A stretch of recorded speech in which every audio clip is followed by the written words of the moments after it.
Chapter 28. The weather was unusually warm for the last day of October. We didn't even need jackets. The wind was growing stronger, and Jem said it might be raining. Before we got home, there was no moon. The street light on the corner cast sharp shadows on the Radley house. I heard Jem laugh softly. Bet nobody bothers them tonight, he said. Jem was carrying my ham costume, rather awkwardly, as it was hard to hold. I thought it gallant of him to do so. It is a scary place though, ain't it? I said. Boo doesn't mean anybody any harm, but I'm right glad you're along. You know Atticus wouldn't let you go to the schoolhouse by yourself, Jem said. Don't see why, it's just around the corner and across the yard. That yard's a mighty long place for little girls to cross at night, Jem teased. Ain't you scared of haints? We laughed. Haints, hot steams, incantations, secret signs had vanished with our years as mist with sunrise. What was that old thing? Jem said. Angel bright. Life in death, get off the road, don't suck my breath. Cut it out, now, I said. We were in front of the Radley place. Jem said, Boo must not be at home. Listen. High above us in the darkness a solitary mocker poured out his repertoire in blissful unawareness of whose tree he sat in, plunging from the shrill key of the sunflower bird to the irascible quack of a blue jay, to the sad lament of poor Will, poor Will, poor Will. We turned the corner and I tripped on a root growing in the road. Jem tried to help me, but all he did was drop my costume in the dust. I didn't fall, though, and soon we were on our way again. We turned off the road and entered the schoolyard. It was pitch black. How do you know where we're at, Jem? I asked, when we had gone a few steps. I can tell we're under the big oak because we're passin' through a cool spot. Careful now, and don't fall again. We had slowed to a cautious gait, and were feeling our way forward so as not to bump into the tree. The tree was a single and ancient oak. 2 children could not reach around its trunk and touch hands. It was far away from teachers, their spies, and curious neighbors. It was near the Radley lot, but the Radleys were not curious. A small patch of earth beneath its branches was packed hard from many fights and furtive crap games. The lights in the high school auditorium were blazing in the distance, but they blinded us, if anything. Don't look ahead, Scout, Jem said. Look at the ground. And you won't fall. You should have brought the flashlight, Jem. Didn't know it was this dark. Didn't look like it'd be this dark earlier in the evening. So cloudy, that's why. It'll hold off a while, though. Someone leaped at us. God almighty! Jem yelled. A circle of light burst in our faces, and Cecil Jacobs jumped in glee behind it. Ha! Gotcha, he shrieked. Thought you'd be coming along this way.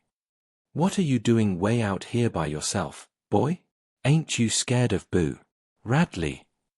Cecil had ridden safely to the auditorium with his parents, hadn't seen us, then.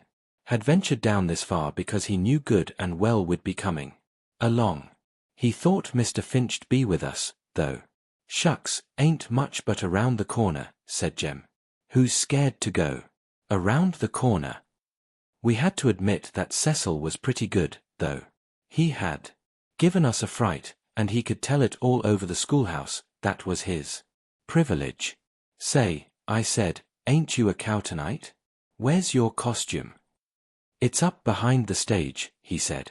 Mrs. Merriweather says the pageant ain't coming on for a while. You can put yours back of the stage by mine, Scout, and we can go with the rest of 'em. This was an excellent idea, Jem thought. He also thought it a good thing that Cecil and I would be together. This way, Jem would be left to go with people his own age. When we reached the auditorium, the whole town was there except Atticus and the ladies worn out from decorating, and the usual outcasts and shut-ins. Most of the county, it seemed, was there. The hall was teeming with slicked-up country people.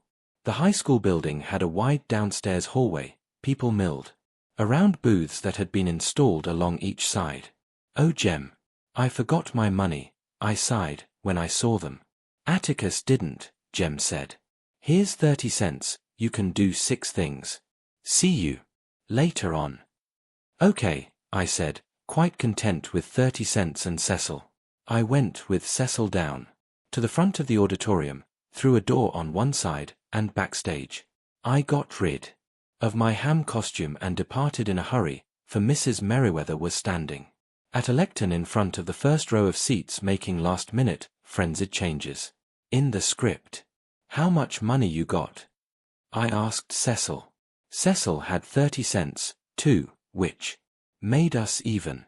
We squandered our first nickels on the House of Horrors, which scared us not at all. We entered the black 7th grade room and were led around by the temporary Gowl in residence and were made to touch several objects alleged to be component parts of a human being. Here's his eyes, we were told, when we touched 2 peeled grapes on a saucer. Here's his heart, which felt like raw liver. These are his innards, and our hands were thrust into a plate of cold spaghetti. Cecil and I visited several booths. We each bought a sack of Mrs. Judge Taylor's homemade divinity. I wanted to bob for apples, but Cecil said it wasn't sanitary. His mother said he might catch something from everybody's heads having been in the same tub. Ain't anything around town now to catch, I protested. But Cecil said his mother said it was unsanitary to eat after folks. I later asked Aunt Alexandra about this, and she said people who held such views were usually climbers. We were about to purchase a blob of taffy when Mrs. Merriweather's runners appeared and told us to go backstage. It was time to get ready. The auditorium was filling with people. The Macomb County High School band had assembled. In front below the stage footlights were on and the red velvet curtain rippled and billowed from the scurrying going on behind it. Backstage, Cecil and I found the narrow hallway teeming with people, adults in homemade 3-corner hats, Confederate caps, Spanish-American war hats, and World War helmets. Children dressed as various agricultural enterprises crowded around the one small window. Somebody's mashed my costume, I wailed in dismay. Mrs. Merriweather galloped to me, reshaped the chicken wire, and thrust me inside. You all right in there, Scout? Asked Cecil. You sound so far off, like you was on the other side of a hill. You don't sound any nearer, I said. The band played the national anthem, and we heard the audience rise. Then the bass drum sounded. Mrs. Merriweather, stationed behind her lectern beside the band, said, Macomb County ad astra per aspera. The bass drum boomed again. That means, said Mrs. Merriweather, translating for the rustic elements, from the mud to the stars. She added, unnecessarily, it seemed to me, a pageant. Reckon they wouldn't know what it was if she didn't tell 'em, whispered Cecil, who was immediately shushed. The whole town knows it, I breathed. But the country folks ve come in, Cecil said. Be quiet back there, a man's voice ordered, and we were silent. The bass drum went boom with every sentence Mrs. Merriweather uttered. She chanted mournfully about Macomb County being older than the state, that it was a part of the Mississippi and Alabama territories, that the first white man to set foot in the virgin forests was the probate judge's great-grandfather 5 times removed, who was never heard of again. Then came the fearless Colonel Macomb, for whom the county was named. Andrew Jackson appointed him to a position of authority, and Colonel Macomb's misplaced self-confidence and slender sense of direction brought disaster to all who rode with him in the Creek Indian Wars. Colonel Macomb persevered in his efforts to make the region safe for democracy, but his first campaign was his last. His orders, relayed to him by a friendly Indian runner, were to move south. After consulting a tree to ascertain from its lichen which way was south, and taking no lip from the subordinates who ventured to correct him, Colonel Macomb set out on a purposeful journey to rout the enemy and entangled his troops so far northwest in the forest primeval that they were eventually rescued by settlers moving inland. Mrs. Merriweather gave a 30-minute description of Colonel Macomb's exploits. I discovered that if I bent my knees I could tuck them under my costume, and more or less sit.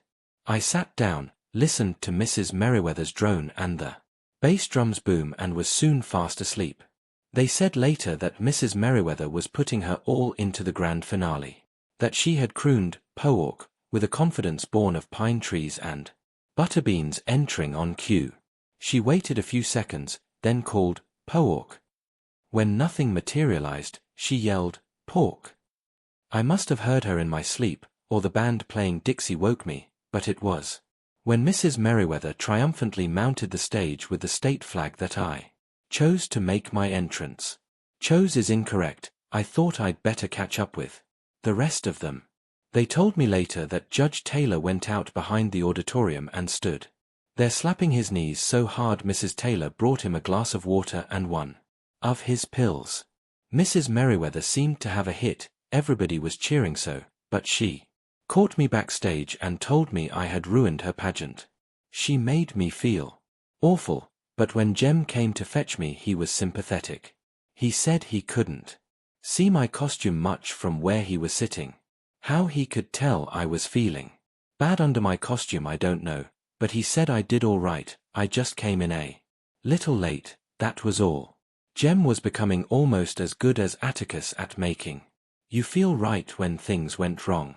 Almost, not even Jem could make me go through that crowd, and he consented to wait backstage with me until the audience left. "You want to take it off, Scout?" he asked. "No, I'll just keep it on," I said. I could hide my mortification under it. "You all want to ride home?" someone asked. "No sir, thank you," I heard Jem say. "It's just a little walk." "Be careful of Haints," the voice said. "Better still, tell the Haints to be careful of Scout." "There aren't many folks left now," Jem told me. "Let's go." We went through the auditorium to the hallway, then down the steps. It was still black dark. The remaining cars were parked on the other side of the building, and their headlights were little help. "If some of them were goin' in our direction we could see better," said Jem. "Here Scout, let me hold on to your hock. You might lose your balance." "I can see all right." "Yeah, but you might lose your balance." I felt a slight pressure on my head, and assumed that Jem had grabbed that end of the ham. "You got me." "Uh-huh." We began crossing the black schoolyard, straining to see our feet. "Jem," I said, "I forgot my shoes, they're back behind the stage." "Well, let's go get 'em." But as we turned around the auditorium lights went off. "You can get 'em tomorrow," he said. "But tomorrow's Sunday," I protested, as Jem turned me homeward. "You can get the janitor to let you in, Scout." "HM. Nothing." Jem hadn't started that in a long time. I wondered what he was thinking. He'd tell me when he wanted to, probably when we got home. I felt his fingers press the top of my costume, too hard, it seemed. I shook my head. "Jem, you don't have to." "Hush a minute, Scout," he said, pinching me. We walked along silently. "Minute's up," I said. "Whatcha thinking about?" I turned to look at him, but his outline was barely visible. "Thought I heard something," he said. "Stop a minute." We stopped. "Hear anything?" he asked. "No." We had not gone 5 paces before he made me stop again. "Jem, are you trying to scare me? You know I'm too old." "Be quiet," he said, and I knew he was not joking. The night was still. I could hear his breath coming easily beside me. Occasionally, there was a sudden breeze that hit my bare legs, but it was all that remained of a promised windy night. This was the stillness before a thunderstorm. We listened. "Heard an old dog just then," I said. "It's not that," Jem answered. "I hear it when we're walking along, but when we stop I don't hear it." "You hear my costume rustlin'. Or, it's just Halloween got you."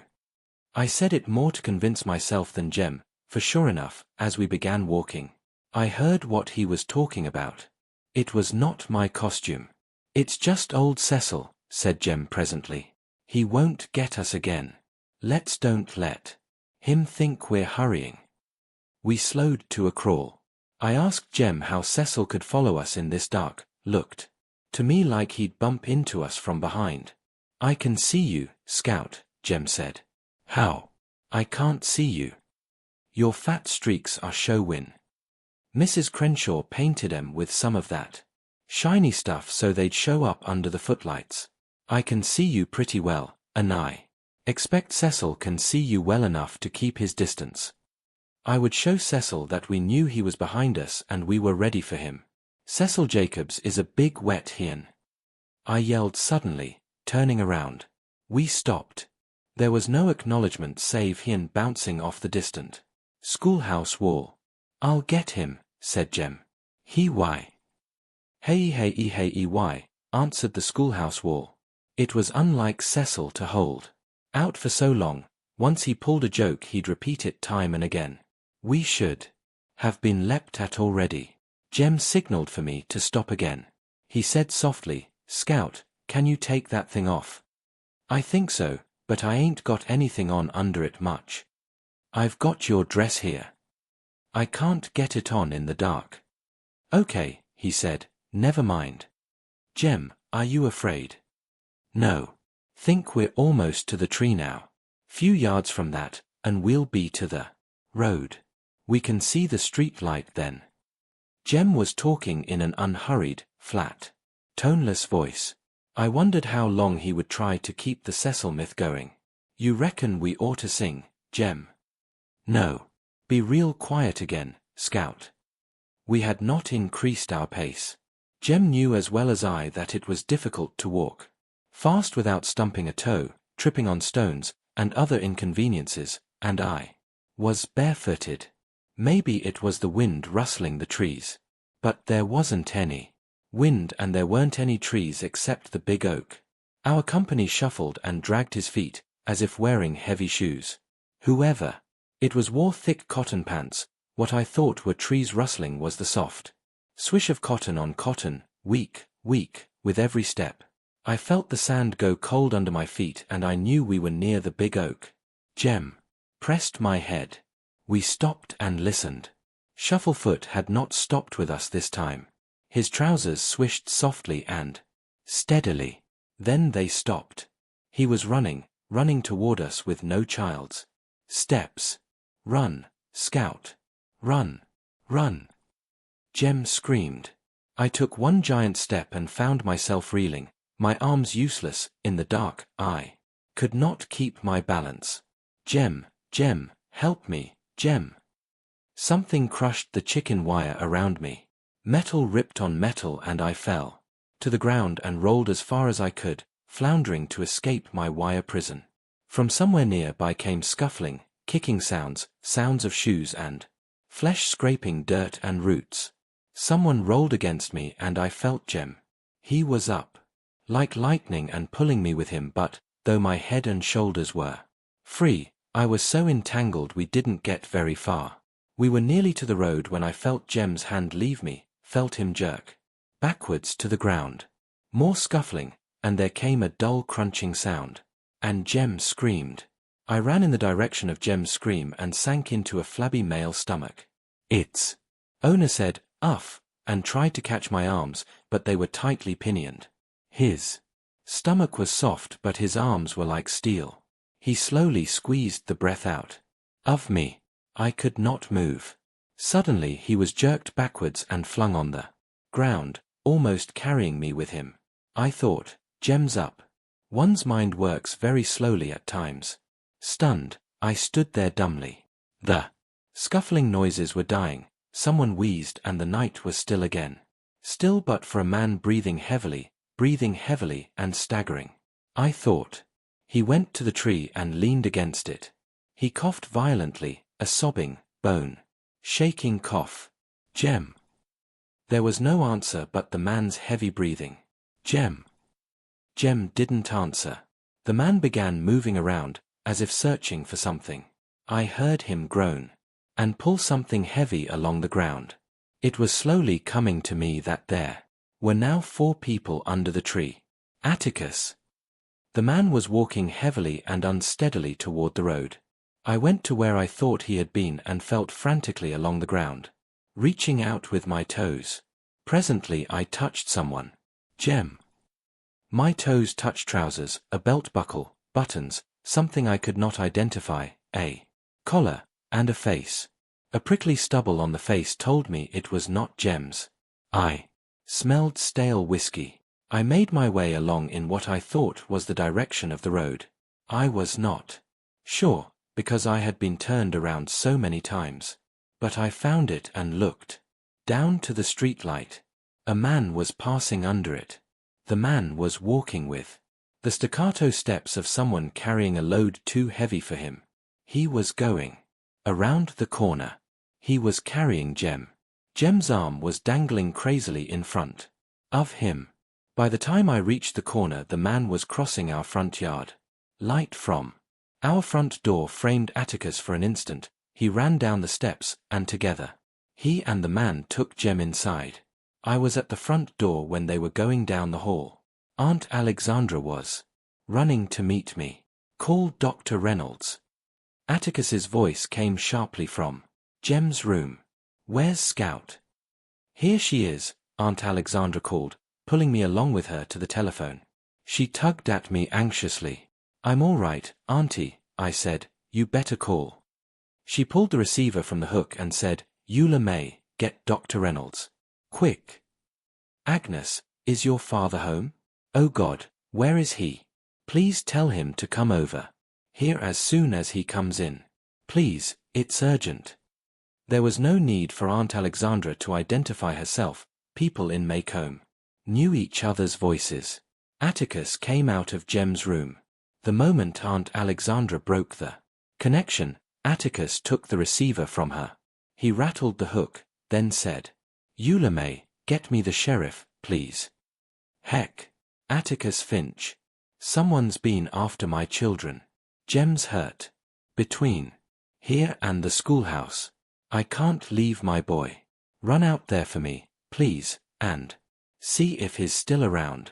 Doubt if you'll find him now, but I'd like to see him if you do. Got to go now. Thanks, Heck. Atticus, is Jem dead? No, Scout. Look after her, sister, he called, as he went down the hall. Aunt Alexandra's fingers trembled as she unwound the crushed fabric and wire from around me. Are you all right, darling? She asked over and over as she worked me free. It was a relief to be out. My arms were beginning to tingle, and they were red with small hexagonal marks. I rubbed them, and they felt better. Auntie, is Jem dead? No, no, darling, he's unconscious. We won't know how badly he's hurt until Dr. Reynolds gets here. Jean-Louise, what happened? I don't know. She left it at that. She brought me something to put on, and had I thought about it, then I would have never let her forget it. In her distraction, Auntie brought me my overalls.